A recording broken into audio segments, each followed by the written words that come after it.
Don't leave me. I'm going. I don't wish to be unkind, but I can't see you again. You have disappointed me. I have no doubt it was not an accident, Dorian, though it must be put that way to the public. It seems that as she was leaving the theater with her mother, about 12:30 or so, she said she had forgotten something upstairs. They waited some time for her, but she did not come down again. They ultimately found her lying dead on the floor of her dressing room. She had swallowed something by mistake, some dreadful thing that they use at theaters. I don't know what it was, but it had either prussic acid or white lead in it. I should fancy it was prussic acid, as she seemed to have died instantaneously. Harry, it is terrible. Yes, it is very tragic, of course, but you must not get yourself mixed up in it. I see by the standard that she was 17. I should have thought she was almost younger than that. She looked such a child, and seemed to know so little about acting. Dorian, you mustn't let this thing get on your nerves. You must come and dine with me, and afterwards we will look at the opera. It is at the Pâté tonight, and everybody will be there. You can come to my sister's box. She has got some smart woman with her. So I have murdered Sybil Vane. Murdered her as surely as if I had cut her little throat with a knife. Yet the roses are not less lovely for all that. The birds sing just as happily in my garden. And tonight I am to dine with you, and then go on to the opera and sup somewhere, I suppose, afterwards. How extraordinarily dramatic life is. If I had read all this in a book, Harry, I think I would have wept over it. Somehow now that it has happened actually, and to me it seems far too wonderful for tears. Here is the first passionate love letter I have ever written in my life. Strange that my first passionate love letter should be addressed to a dead girl. Can they feel, I wonder, those white silent people we call the dead? Sybil, can she feel, or know, or listen? Oh, Harry, how I loved her once. It seems years ago to me now. She was everything to me. Then came that dreadful night. Was it really only last night?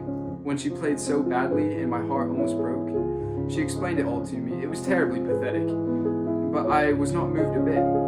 I thought her shallow. Suddenly something happened that made me afraid. I can't tell you what it was, but it was terrible. I said I would go back to her. I felt I had done wrong, and now she is dead. My God, Harry, what shall I do? You don't know the danger I am in, and there is nothing to keep me straight. She would have done that for me. She has no right to kill herself. It was so selfish of her. My dear Dorian, the only way a woman can ever reform a man is by boring him so completely that he loses all possible interest in life. If you had been married to this girl, you would have been wretched.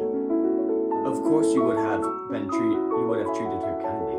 One can always be kind to people about whom one cares nothing. But she would have soon found out that you were absolutely indifferent to her. And when a woman finds that out about her husband, she either becomes dreadfully dowdy or wears very smart bonnets that some other woman's husband has paid for. I say nothing about the social mistake, which would have been objected to, which, of course, I would not have allowed. But I assure you that in any case, the whole thing would have been an absolute failure.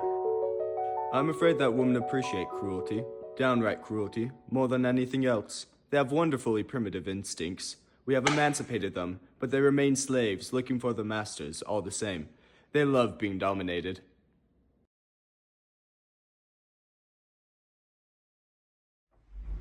You are the one man in the world who is entitled to know everything about me, Basil. You've had more to do with my life than you think. Shut the door behind you. So you think that it is only God who sees the soul, Basil? Draw that curtain back and you will see more. Dorian, you are mad or playing a part. You won't? Then I must do it myself. I'm a bad boy. What words mean nothing to me now. Hush, don't say that. You have done enough evil in your life. Oh God. Don't you see that accursed thing leering at us?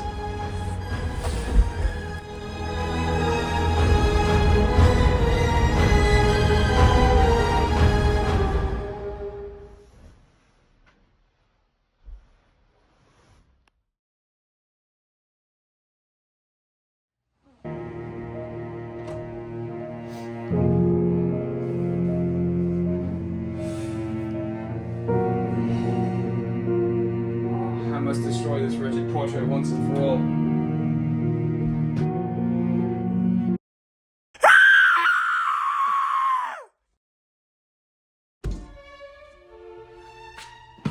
Scott, what was that? Master, are you in there?